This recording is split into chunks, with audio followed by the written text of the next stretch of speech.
Good morning friends, કેમ છો બધા? મજામાં હશો? મિત્રો, પાઠ નંબર 8 વાણિજ્ય વ્યવસ્થા વિશે પાઠ નંબર 8ની અંદર અગાઉ આપણે 2 લેક્ચર જોયા. હવે આજનો આ ત્રીજો લેક્ચર કે જેની અંદર જાહેર થાપણો વિશે મારે તમને વાત કરવાની છે. પબ્લિક ડિપોઝિટ્સ જેને કહીએ છીએ તે જાહેર થાપણ શું છે તેના વિશેની ચર્ચા કરવી પણ આપણા માટે જરૂરી છે. મિત્રો, તમને એવું થતું હશે કે શું જાહેર થાપણ? સ્વાભાવિક છે, જાહેર થાપણ એટલે જાહેર જનતાની જે થાપણ છે તેને જાહેર થાપણ કહેવાય. પણ એ ટૂંકા ગાળાની કાર્યશીલ મૂડી સ્વરૂપેની પણ હોઈ શકે છે. એટલે સ્ટાર્ટિંગમાં જાહેર થાપણ વિશેની સ્ટાર્ટિંગમાં વ્યાખ્યા આપી છે. કંપની પોતાની ટૂંકા ગાળાની કાર્યશીલ મૂડીની જરૂરિયાત સંતોષવા માટે જાહેર જનતા પાસેથી થાપણો સ્વીકારે છે, જેને જાહેર થાપણ કહેવાય. બહુ સહેલી વ્યાખ્યા. કંપની પોતાની ટૂંકા ગાળાની કાર્યશીલ મૂડીની જરૂરિયાત સંતોષવા માટે જાહેર જનતા પાસેથી જે થાપણો સ્વીકારે છે જેને જાહેર થાપણ તરીકે ઓળખવામાં આવે છે. કંપની માટે ઓછીની મૂડી તેમજ દેવું છે. જાહેર થાપણ એક શું છે? ઓછીની મૂડી, કારણ કે એ ટૂંકા ગાળાની કાર્યશીલ મૂડી માટે સ્વીકાર્યું છે, જાહેર જનતાની છે, એટલે જાહેર જનતા પાસેથી ઓછીની લીધેલી મૂડી કહેવાય. જે કંપનીએ ભવિષ્યમાં ભરપાઈ કરવાનું છે માટે તે તેના માટે દેવું પણ બને છે. આ કંપની માટે ઓછીની મૂડી તેમજ દેવું છે. અને થાપણમાં નાણાં રોકાણકારો એ કંપનીના લેણદારો છે. થાપણની અંદર જે નાણાં રોકાણકારો છે જેને આપણે દેવું કહીએ છીએ કંપની માટે, એક પ્રકારના તે પોતે શું છે? લેણદારો છે. તેની મુદત 6 માસથી લઈને 36 માસ સુધીની હોય. ટૂંકમાં જાહેર થાપણ માટેની મુદત 6 માસથી લઈ અને કેટલું 36 માસ એટલે 3 વર્ષ સુધીની હોય છે.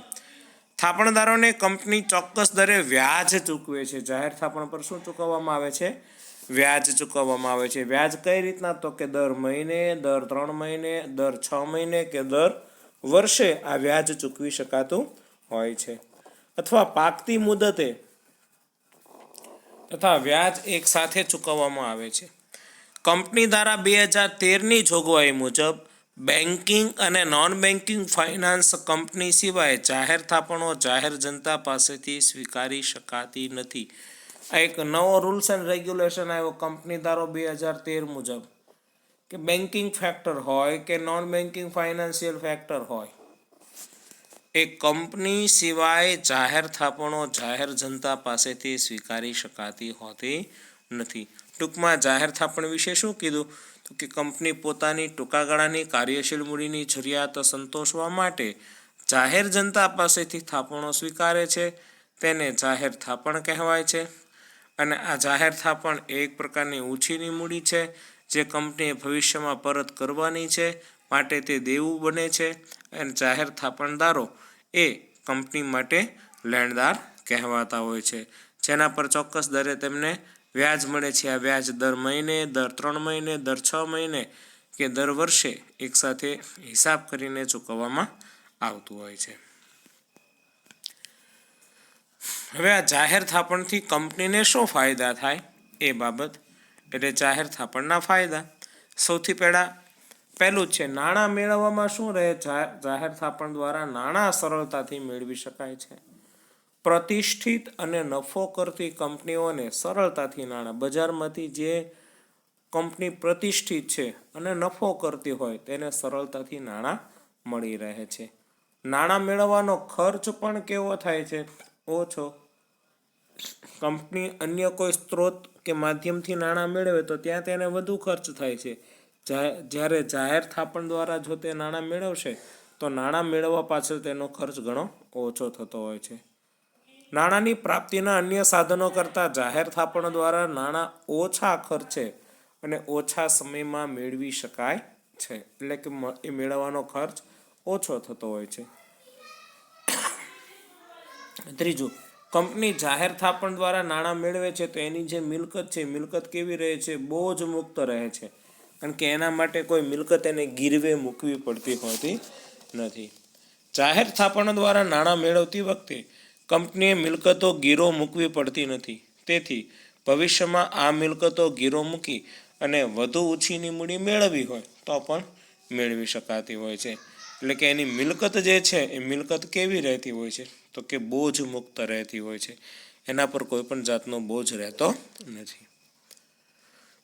ચોથું, વ્યાજ એ ખર્ચ છે. કંપની માટે જે વ્યાજ છે એ વ્યાજ શું બને છે તો કે ખર્ચ બને છે, કારણ કે તેને ચૂકવવાનું છે એ કંપની માટે એટલો ખર્ચ કહેવાય છે.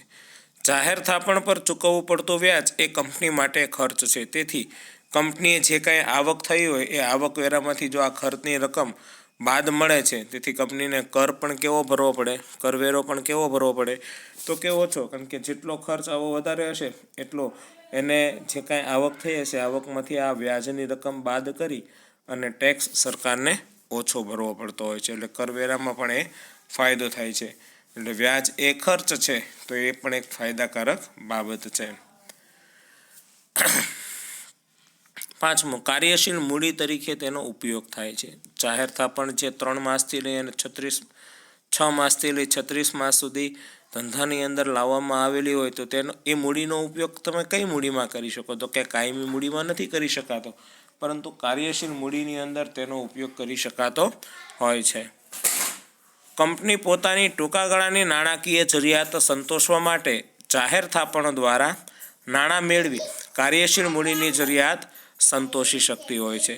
તો આ રીતના તેના કાર્યશીલ મૂડી એટલે કે જે રોજબરોજના વ્યવહારો માટે વપરાતી હોય તે મૂડીને આપણે કાર્યશીલ મૂડી કહેતા હોઈએ છીએ, તેના માટે પણ તે ઉપયોગી છે તેવું આપણે કહી શકીએ. ચાલો હવે જોઈએ આપણે આ જાહેર થાપણ છે તેની મર્યાદાઓ. પહેલું, અનિશ્ચિતતા. જાહેર થાપણો દ્વારા નાણાં મેળવવામાં અનિશ્ચિતતા રહેલી છે, કારણ કે રોકાણકારોના પ્રતિભાવ અગાઉથી જાણી શકાતા નથી. કંપનીની અંદર જાહેર થાપણ તરીકે જે કાંઈ રોકાણકારો ઇન્વેસ્ટમેન્ટ કરવાના છે તેના પ્રતિભાવો અગાઉથી જાણવા ઘણા મુશ્કેલ છે અને જાણી પણ શકાતા નથી. જાણવા ઘણા મુશ્કેલ પણ છે અને જાણી પણ શકાતા નથી. એટલે અનિશ્ચિતતા રહેલી છે કે ભાઈ કદાચ તમે જાહેર થાપણ બહાર પાડવા માગો છો તો તમારા કંપનીની જાહેર થાપણો તમને મળશે જ એવું રોકાણકારોનો પ્રતિભાવ અગાઉથી તમે જાણી શકતા નથી, કારણ કે ઘણા રોકાણકારોને એ જાહેર થાપણમાં રસ હોય છે અને ઘણા રોકાણકારોને રસ નથી પણ હોતો. કંપનીની પ્રતિષ્ઠા કેવી છે તેના પર આ વસ્તુ ડિપેન્ડેડ રહેલી છે. એટલે પહેલી મર્યાદા આવે છે અનિશ્ચિતતા.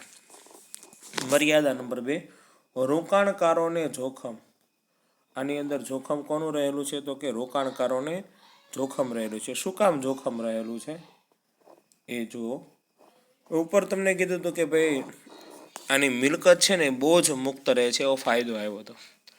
હવે તમે જાહેર થાપણના માધ્યમથી કંપનીની અંદર રોકાણ કરો છો તો ત્યાં કંપની તમારા નાણાંની સંદર્ભે કંપની કોઈ પણ મિલકતો ગીરવે મૂકતી નથી. ગીરવે મૂકતી નથી એટલે કદાચ તમે અત્યારે ઇન્વેસ્ટમેન્ટ કરેલા નાણાં છે, અત્યારે કંપનીની હાલત સારી છે એટલે વાંધો નથી, પણ ભવિષ્યમાં જો ખરાબ થાય તો તમારા નાણાંની સામે કે રોકાણની સામે જોખમ ઊભું થયેલું છે તેમ કહેવાય. એ પરિસ્થિતિનો કોઈને ખ્યાલ છે નહીં.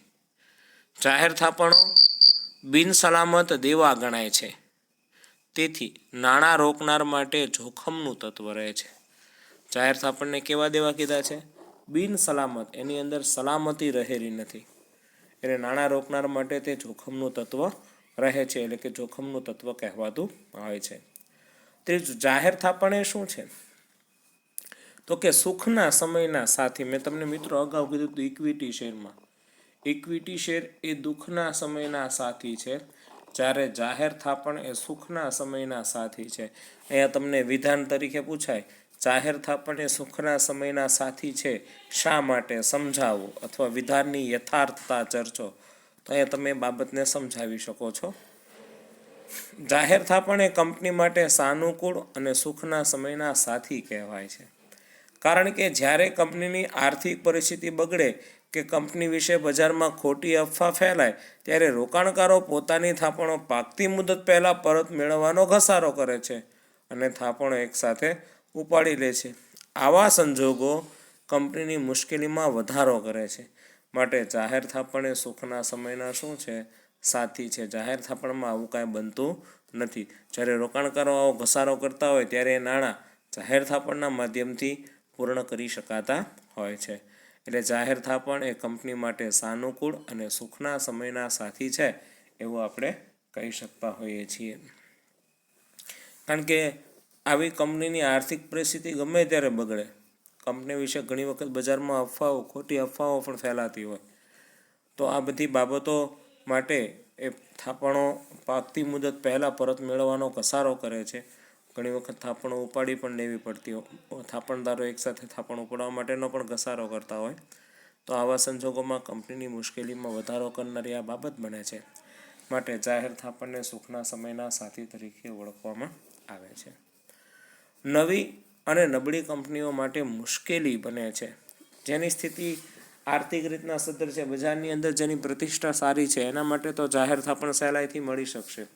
પણ જેની પ્રતિષ્ઠા સારી નથી એને તો જાહેર થાપણ મેળવવી ઘણી અઘરી કે મુશ્કેલ બનતી હોય છે. નવી અને આર્થિક રીતે નબળી કંપનીઓમાં રોકાણકારોને શરૂઆતમાં વિશ્વાસ હોતો નથી. માટે રોકાણકારો આવી કંપનીમાં થાપણો મૂકી જોખમ ઉઠાવવા તૈયાર પણ થતા નથી. કારણ કે જે નવી કંપની હશે અને આર્થિક રીતના નબળી કંપની હશે તો એમ ઝટથી રોકાણકારોને એ કંપનીની અંદર વિશ્વાસ બેસતો નથી. અને વિશ્વાસ નથી હોતો માટે રોકાણકારો તે થાપણ મૂકવાનું જોખમ ઉઠાવવા પણ તૈયાર થતા નથી. એટલે નવી અને નબળી કંપનીઓ માટે પણ તે એક મુશ્કેલ રૂપ બાબત બને છે. તો આ રીતના તેની મર્યાદાઓની અંદર 4 મર્યાદાઓનો મિત્રો સમાવેશ કર્યો. પહેલું કીધું છે અનિશ્ચિતતા, બીજું રોકાણકારોને જોખમ, ત્રીજું સુખના સમયના સાથી અને ચોથું કીધું છે નવી અને નબળી કંપનીઓ માટે તે મુશ્કેલી રૂપ બને છે તેવી બાબત. તો આવી 4 તેની મર્યાદાઓ આપવામાં આવી છે. આગળ જોઈએ આપણે હવે નાણાકીય સંસ્થાઓ દ્વારા લોન. પણ એ પહેલાં તમને ફરીથી રિપીટ કરી દઉં. આ જે ફાયદા હતા એ જાહેર થાપણના હતા. નાણાં મેળવવામાં સરળ, નાણાં મેળવવાનો ઓછો ખર્ચ, મિલકતોનો બોજ મુક્ત, વ્યાજ એ કંપની માટે ખર્ચ છે, કાર્યશીલ મૂડી તરીકે પણ તેનો ઉપયોગ થાય છે. અને તેની મર્યાદાઓની ચાર મર્યાદાનો સમાવેશ કર્યો. તો અનિશ્ચિતતા, રોકાણકારોને જોખમ, સુખના સમયના સાથી, નવી અને નબળી કંપનીઓ માટે તે મુશ્કેલરૂપ બનતા હોય છે.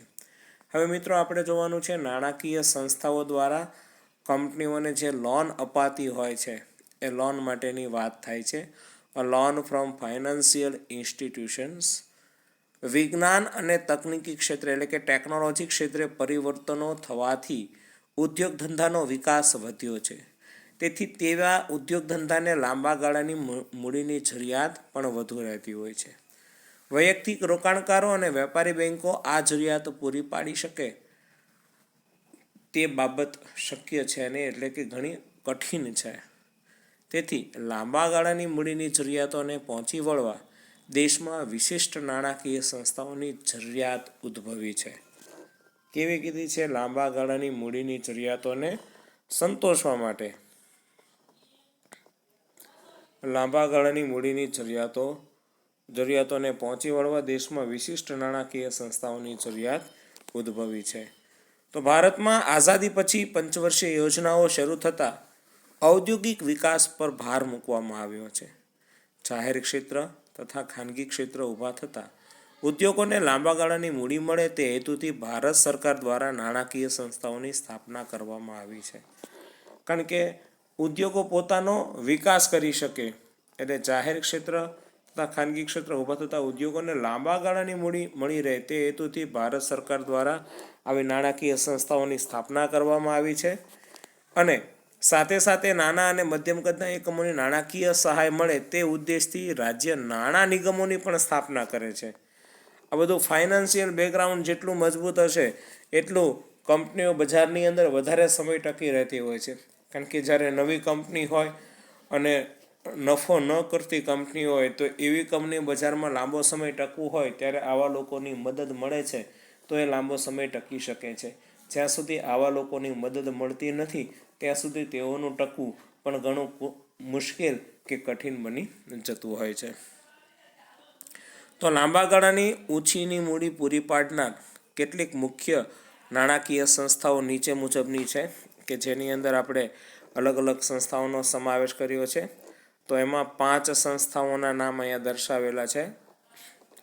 સૌથી પહેલું IFCI, બીજું IDBI, ICICI, GSFC અને GIIC. મિત્રો, બધાના શોર્ટ ફોર્મ જે છે એનું ફૂલ ફોર્મ પણ તમને એક માર્કમાં પૂછી શકે.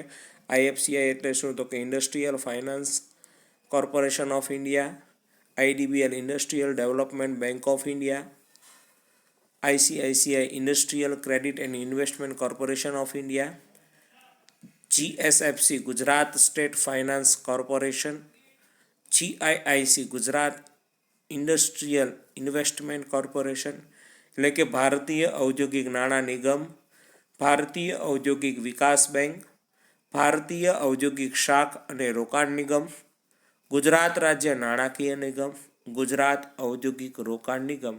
આવી અલગ અલગ સંસ્થાઓ જે છે એ લાંબા ગાળાની ઓછીની મૂડી પૂરી પાડનાર છે એમ કહેવામાં આવે છે. તો આ લાંબા ગાળાની અને ઓછીની મૂડી જે પૂરી પાડનાર સંસ્થાઓ છે એ સંસ્થાઓના કાર્યો શું છે? તો એના 5 કાર્યો આપેલા છે.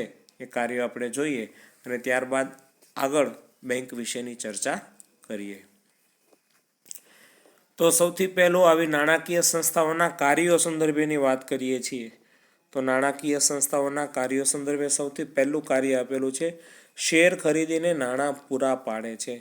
આવી નાણાકીય સંસ્થા કંપનીઓને શેર ખરીદીને નાણાં પૂરા પાડે છે. નાણાકીય સંસ્થાઓ કંપનીઓની સ્થાપના વખતે તથા આધુનિકીકરણ કે વિસ્તરણ વખતે બહાર પાડેલ શેર ખરીદીને મદદ કરે છે. ઉપરાંત બાંહેધરી આપીને પણ મદદ કરે છે. જો બજારમાંથી લઘુત્તમ ભરણા જેટલી રકમ એકત્રિત ન થતી હોય તો એવા સમયે તે આવી બાંહેધરી આપે છે તમને કંપની સ્થાપવામાં મદદ કરવા માટે, કે પોતે બાંહેધરી આપીને એ પ્રમાણેનું મદદ તેને કરતી હોય છે. એટલે પહેલું શેર ખરીદીને નાણાં પૂરા પાડે છે. તો નાણાકીય સંસ્થાઓ છે એ પોતાની કંપનીની સ્થાપના વખતે કે તેના આધુનિકીકરણ વખતે કે કંપનીનું વિસ્તરણ કરવું હોય વિસ્તરણ વખતે પણ બહાર પાડેલ શેર ખરીદીને તે આવી એને મદદ કરતી હોય છે. બીજું કીધું છે લોન આપીને નાણાં પૂરા પાડે છે. તો નાણાકીય સંસ્થાઓ ધંધાકીય એકમોને લાંબા ગાળાની તારણ લઈને લોન પૂરી પાડે છે. રિપીટ કરું છું, નાણાકીય સંસ્થાઓ ધંધાકીય એકમોને લાંબા ગાળાની તારણ લઈને લોન પૂરી પાડે છે. ઉપરાંત કેટલીક વખત વિશિષ્ટ સંજોગોમાં જરૂરિયાત હોય તો ધંધાકીય મિલકતો ઉપરાંત વ્યક્તિગત મિલકતો પર તારણમાં લેવામાં આવે છે.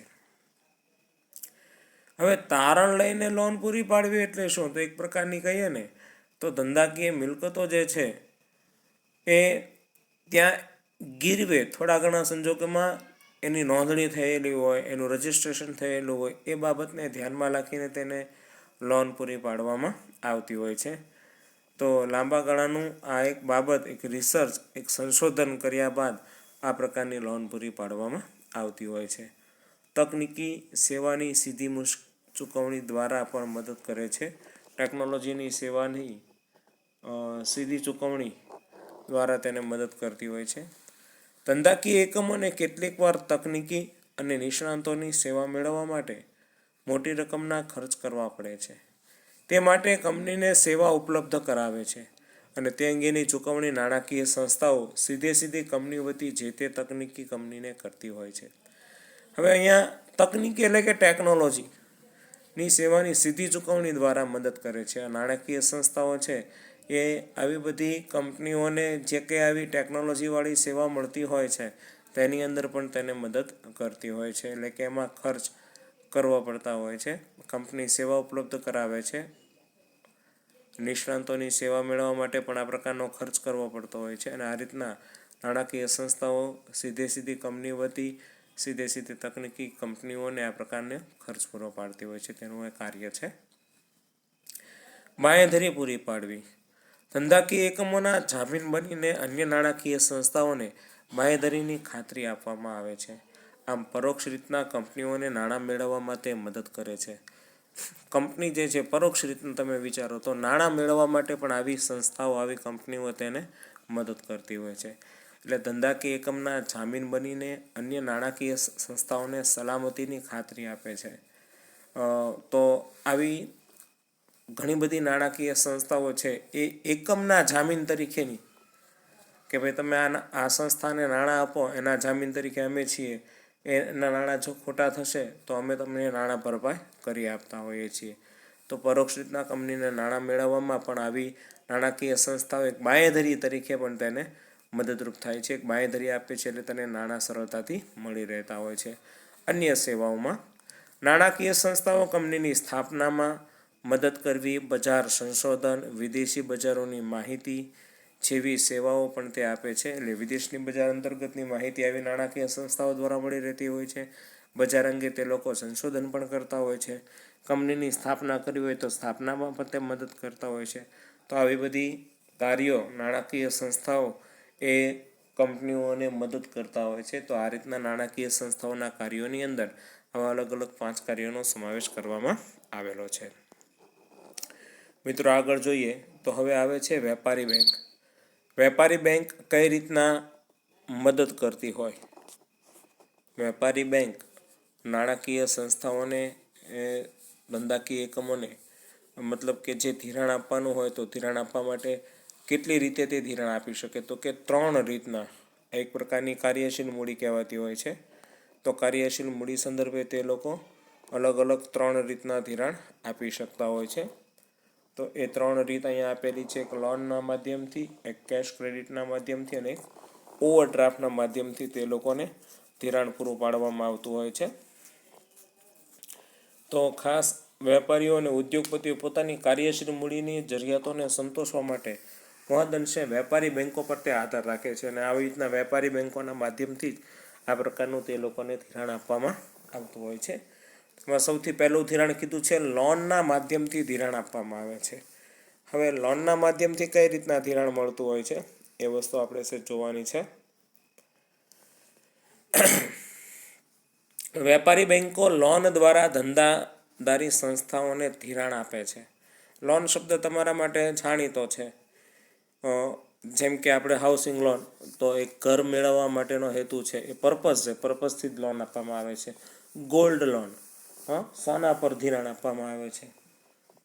વ્હીકલ લોન, વાહન પર એક પ્રકારનું ધિરાણ, વાહન માટે વાહન પર આ પ્રકારનું ધિરાણ આપવામાં આવે છે. તો આવા અલગ અલગ ધિરાણ અલગ અલગ હેતુ કે ઉદ્દેશ અંતર્ગત આપવામાં આવતા હોય છે. તો વેપારી બેંકો લોન દ્વારા ધંધાદારી સંસ્થાઓને ધિરાણ આપે છે, જે બેંકના નીતિ નિયમો અનુસાર હોય છે. તે માટે ધંધાદારી એકમોને નાણાકીય જરૂરિયાત, નાણાં પરત કરવાની શક્તિ, પાછલા વર્ષના વાર્ષિક હિસાબો તથા ધંધાની નફાકારકતા વગેરેની યોગ્ય ચકાસણી કરીને આ પ્રકારની લોન. હંમેશા મિત્રો તમે બજારમાં કોઈ પણ જાતની લોન લેવા જાઓ, તમારી પૂરેપૂરી કુંડળી પહેલાં ચેક કરવામાં આવે અને ચેક કર્યા બાદ જ લોન મળે. આડેધડ આંખ બંધ કરીને લોન આપી દેવામાં આવતી નથી. કારણ કે અત્યારે તમે એને પૈસા આપો છો, ભવિષ્યમાં તમારે એની પાસેથી પૈસા પાછા લેવાના છે. જો ભરી શકવા માટે સક્ષમ હશે કે કાર્ય બરાબર કરતો હશે તો તમે એને લોન આપશો તો નાણાં તમારા પરત આવશે. પણ જો એવી બધી બાબતની વિચારણા કર્યા વગર આડેધડ કોઈ પણ વ્યક્તિને લોન આપી દેશો તો નાણાં પરત મેળવવા ઘણા મુશ્કેલ કે કઠિન બનતા હોય છે.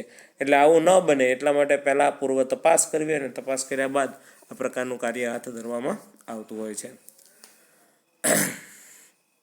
લોન આપતી વખતે ધંધાકીય એકમની મિલકતો ગીરો રાખે છે. મંજૂર થયેલ લોનની રકમ પણ નક્કી કરેલ દરે વ્યાજ, જો મિલકત પણ ગીરે રાખવાની અને તેના પર વ્યાજ પણ ચૂકવવું પડે છે. લોનની રકમ નક્કી કરેલ હપ્તામાં અથવા એકસાથે પરત પણ કરવી પડતી હોય છે. આ બધી ટર્મ્સ એન્ડ કન્ડિશન કયા પ્રકારની છે એ રીતના બાબત બનતી હોય છે. હપ્તેથી ચૂકવો, એકસાથે ચૂકવો, વ્યાજ ચૂકવવું પડે છે, મિલકતો ગીરો રાખવી પડે છે, નાણાં પરત કરવાની શક્તિ કેવી છે, પાછલા વર્ષનો તેનો હિસાબ કેવો છે, નાણાંની જરૂરિયાત કેવી છે, નફાકારકતાનું પ્રમાણ કેવું છે, બધી બાબતોને ધ્યાનમાં રાખીને તેને લોન અંતર્ગતનું ધિરાણ આપવામાં આવતું હોય છે. હવે આવે છે સીસી. સીસી યાની કે કેશ ક્રેડિટ. તો કંપની ધંધાદારી એકમોને જે તે નાણાકીય સંસ્થાઓ કઈ રીતના કેશ ક્રેડિટ આપતી હોય છે? તો અહીં કીધું છે બેંક વેપારી કે ઉદ્યોગોને ધંધાકીય જરૂરિયાત માટે એની પાસે જે માલનો સ્ટોક હોય તે માલના સ્ટોક ઉપર, કે પોતાની જે અંગત મિલકતો હોય અંગત મિલકતો પર જે રકમ મંજૂર કરે છે, આ બધી જે અંગત મિલકતોની જામીનગીરી પર જે રકમ મંજૂર કરે છે જેને કેશ ક્રેડિટ તરીકે ઓળખવામાં આવે છે. ધંધાદારી એકમ જેટલા પ્રમાણમાં જેટલા સમય માટે નાણાંનો ઉપયોગ કરે તેટલા પ્રમાણમાં નક્કી કરેલ દરે તેને શું ચૂકવવું પડે છે? વ્યાજ. તમે 6 મહિના માટે ઉપયોગ કરો કે વર્ષ દિવસ માટે ઉપયોગ કરો કે 3 મહિના માટે ઉપયોગ કરો, જેટલા સમય માટે ઉપયોગ કરો છો એટલા સમયનું પૂરેપૂરું વ્યાજ ધંધાદારી એકમોએ નાણાકીય સંસ્થાઓને ચૂકવવું પડતું હોય છે. ત્રીજું કીધું છે ઓવરડ્રાફ્ટ, જેને આપણે ઓડી તરીકે ઓળખીએ છીએ. બેંક વેપારી કે ધંધાદારી સંસ્થાઓમાં ચાલુ ખાતાની સિલક હોય તેના કરતાં નક્કી કરેલ મર્યાદામાં વધુ રકમ ઉપાડવાની સગવડ આપે છે તો તેને બેંક ઓવરડ્રાફ્ટ તરીકે ઓળખવામાં આવે છે. વ્યાખ્યા નીચે અંડરલાઈન કરું છું. બેંક વેપારી કે ધંધાદારી સંસ્થાના ચાલુ ખાતામાં સિલક હોય તેના કરતાં નક્કી કરેલ મર્યાદામાં વધુ રકમ ઉપાડવાની જે સગવડ આપે છે. સિલક છે 70,000 અને ચેક કોઈને તમે આપ્યો છે 1,10,000નો, તો 40,000 રૂપિયા વધારે ઉપાડવા દીધા છે. તો આ જે સગવડ આપી છે બેંકની, આ સેવા કે સગવડને આપણે બેંક ઓવરડ્રાફ્ટ તરીકે ઓળખતા હોઈએ છીએ. મતલબ ઓડી જેને કહીએ છીએ ઓવરડ્રાફ્ટ તરીકે તેને આપણે ઓળખીએ છીએ. વેપારી કે ધંધાદારી સંસ્થા પોતાની અંગત શાખ કે જામીનગીરી પર ઓવરડ્રાફ્ટ મેળવી શકે છે. ધંધાદારી એકમે જેટલા પ્રમાણમાં જેટલા સમય માટે નાણાંનો ઉપયોગ કર્યો હોય તેટલા પ્રમાણમાં નક્કી કરેલ દરે તેને વ્યાજ ભરપાઈ કરવું પડે છે. જ્યાં સુધી તે વ્યાજ ભરપાઈ કરતા નથી ત્યાં સુધી એ રકમ લેણીને લેણી રહેતી હોય છે. તો આ રીતના ધિરાણ માટે 3 સ્કોપ આપવામાં આવે છે. એક બેંક ઓવરડ્રાફ્ટ, એક કેશ ક્રેડિટ અને ત્રીજું લોન.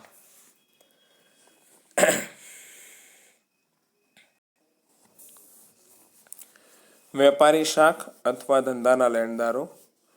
ધંધાકીય એકમોને કાચા માલની, તૈયાર માલની કે અન્ય સાધન સામગ્રીની જરૂરિયાત હોય તે સ્વાભાવિક છે મિત્રો. અને આ જરૂરિયાત હોય ત્યારે નાણાંની પણ જરૂરિયાત ઉદ્ભવતી હોય. કાચો માલ લાવવો હોય તો પણ નાણાં જરૂરી છે, તૈયાર માલ લાવવો હોય તો પણ નાણાં જરૂરી બને છે. આવા સંજોગોમાં ઉત્પાદક કે વેપારી પાસેથી અમુક સમયની શાખ પર ખરીદી કરીને કાર્યશીલ મૂડી ઊભી કરવામાં આવે છે. આમ ધંધાના લેણદારો સીધી રીતે મૂડી પૂરી પાડતા નથી, પરંતુ માલ કે સેવા શાખ પર આપી અને પરોક્ષ રીતના મૂડીની જરૂરિયાત પૂરી પાડે છે એમ કહેવાય છે. તો આજે કોઈ પણ આજે કાપડના વેપારીમાં ખાસ આવું બનતું હોય. કાપડનો વેપારી કાપડ ઉધારમાં લઈ આવે અને પછી એને વેચી અને ત્યારબાદ નાણાં આપતા હોય છે એમ કહીએ તો ચાલે. પણ વાસ્તવમાં એવું હોય છે કાપડનો વેપારી એક વખત માલ ઉધારમાં લઈ આવે છે, એક બિલ ઉધાર રાખે છે અને પછી બીજું બિલ જ્યારે ઉધાર લેવા જાય છે ત્યારે પહેલું બિલ એને રોકડું કરવું પડતું હોય છે. આ રીતના મોટા વેપારીઓ નાના વેપારીને મદદ કરતા હોય છે અને એને કાર્યશીલ મૂડી આ રીતના ઊભી કરાવી આપતા હોય છે. તો એ ધંધો બરાબર રીતના કરી શકે છે. અન્યથા એના માટે ધંધો કરવો ઘણો મુશ્કેલ કે કઠિન બનતો હોય છે. આંતર કંપની થાપણ. સામાન્ય રીતે એક કંપની જ્યારે બીજી કંપનીને મૂડીની જરૂરિયાત ઊભી હોય ત્યારે થાપણ સ્વરૂપે જે રકમ આપે તેને આંતર કંપની થાપણ કહેવામાં આવે છે. ફરીથી કહું છું, ટીક માર્ક કરું છું. એક કંપની જ્યારે બીજી કંપનીને મૂડીની જરૂરિયાત હોય ત્યારે થાપણ સ્વરૂપે જે રકમ આપે છે તેને શેના તરીકે ઓળખાય છે? આંતર કંપની થાપણ તરીકે ઓળખવામાં આવે છે. એક કંપની છે બીજી કંપનીને મૂડીની જ્યારે પણ જરૂરિયાત હોય ત્યારે થાપણ સ્વરૂપે જે રકમ આપે છે તેને આપણે આંતર કંપની થાપણ તરીકે ઓળખીએ છીએ. મોટાભાગે આવી થાપણો, આવો વ્યવહાર શાસક કંપની અને ગૌણ કંપની વચ્ચે એક જૂથ દ્વારા સંચાલિત જુદી જુદી કંપનીઓ વચ્ચે ઉદ્ભવે છે. મતલબ શાસક કંપની એટલે કે જે શાસન કરનાર કંપની છે. સમજો કે હું એવું કહેવા તમને માગું છું, એક છે રિલાયન્સ કંપની અને એક છે બિરલા કંપની. હવે બિરલા કંપનીના 51% કરતાં વધારે શેર જો રિલાયન્સ કંપની ધરાવતી હોય તો બિરલા કંપની એ ગૌણ કંપની બને છે અને રિલાયન્સ કંપની એ શાસક કંપની બને છે. એટલે કે એનું સંચાલન, મેનેજમેન્ટ બધું રિલાયન્સ કંપનીના હાથમાં છે તેમ કહેવાય છે. તો અહીંયા પણ એ જ શબ્દનો પ્રયોગ કરેલો છે કે મોટાભાગે આવો વ્યવહાર શાસક કંપની અને ગૌણ કંપની વચ્ચે એક જ જૂથ દ્વારા સંચાલિત જુદી જુદી કંપનીઓ દ્વારા ઉદ્ભવે છે. અને તેઓ આંતર કંપની થાપણના માધ્યમથી આ પ્રકારનો વ્યવહાર કરતા હોય છે. વ્યાજનો દર અને મુદત કરાર દ્વારા નક્કી થાય છે. અન્ય પ્રાપ્તિ સ્થાનો કરતાં સરળતાથી ધિરાણ પણ આંતર કંપની થાપણનું ધિરાણ સરળતાથી મળી રહેતું હોય છે. તો આ રીતના આંતર કંપની થાપણ વિશેની વાત થઈ. હવે છેલ્લે મિત્રો એક 3 માર્કનો તફાવત આવે છે અને તફાવતની સાથે પછી આપણો પાઠ પૂર્ણ થાય છે. પાઠની અંદર આ બંને ટોપિક તમે ભણી ચૂક્યા છો અને ટોપિકના નામ છે માલિકીના ભંડોળ કોને કહેવાય અને ઉછીના ભંડોળ કોને કહેવાય. તો સૌથી પહેલાં કીધું છે અર્થ માલિકીના ભંડોળ માટે શેર હોલ્ડરો દ્વારા રોકવામાં આવતા નાણાંને માલિકીના ભંડોળ કહેવામાં આવે છે. કોના દ્વારા? તો કે શેર હોલ્ડર દ્વારા જે નાણાં રોકવામાં આવે છે તેને પોતાની માલિકીના ભંડોળ છે તેમ કહેવાય. નાણાંના અન્ય પ્રાપ્તિ સ્થાનો પાસેથી ઉછીના નાણાંનું ધંધામાં રોકાણ કરે તો તેને ઉછીના નાણાં ઉછીનું ભંડોળ કહેવાતું હોય. પછી તે જાહેર થાપણનું માધ્યમ હોય, લોનનું કોઈ માધ્યમ હોય, ઓવરડ્રાફ્ટ વોટએવર ગમે તે માધ્યમ હોય એ ઉછીનું ભંડોળ કહેવાતું હોય છે. પ્રાપ્તિ સ્થાન ઇક્વિટી શેર, નફાનું પુનઃરોકાણ, ઘસારા ભંડોળ અને અનામતો દ્વારા આ માલિકીના ભંડોળ મેળવી શકાય છે. એક ઇક્વિટી શેર, નફાનું પુનઃરોકાણ, ધંધામાં ઊભું કરેલ ઘસારા ભંડોળ કે અનામત ભંડોળ એના દ્વારા માલિકીના ભંડોળ પ્રાપ્ત કરી શકાતા હોય છે.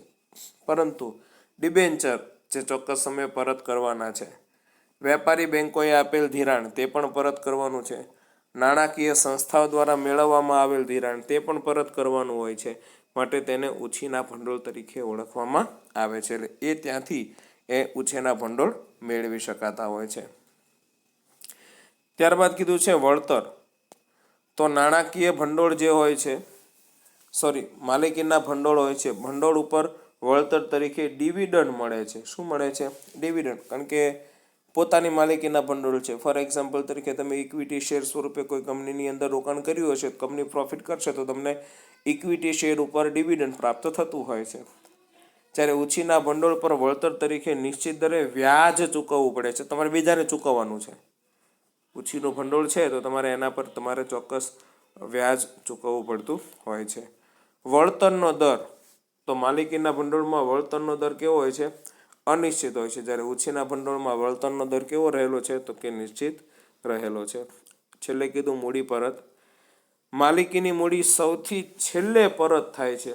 કીધું હતું ને આપણે ઇક્વિટી શેર એ દુઃખના સમયના સાથી છે. જ્યારે ઉછીના ભંડોળ પહેલાં પરત કરવા પડતા હોય છે, જેમ કે જાહેર થાપણ છે વગેરે વસ્તુ. તો આ રીતના મિત્રો આપણે માલિકીના ભંડોળ અને ઉછીના ભંડોળ વચ્ચેનો તફાવત અલગ અલગ 5 મુદ્દાઓ દ્વારા સમજ્યા અને આ સંદર્ભે તમારો પાઠ પણ અહીંયા પૂર્ણ થાય છે. આભાર.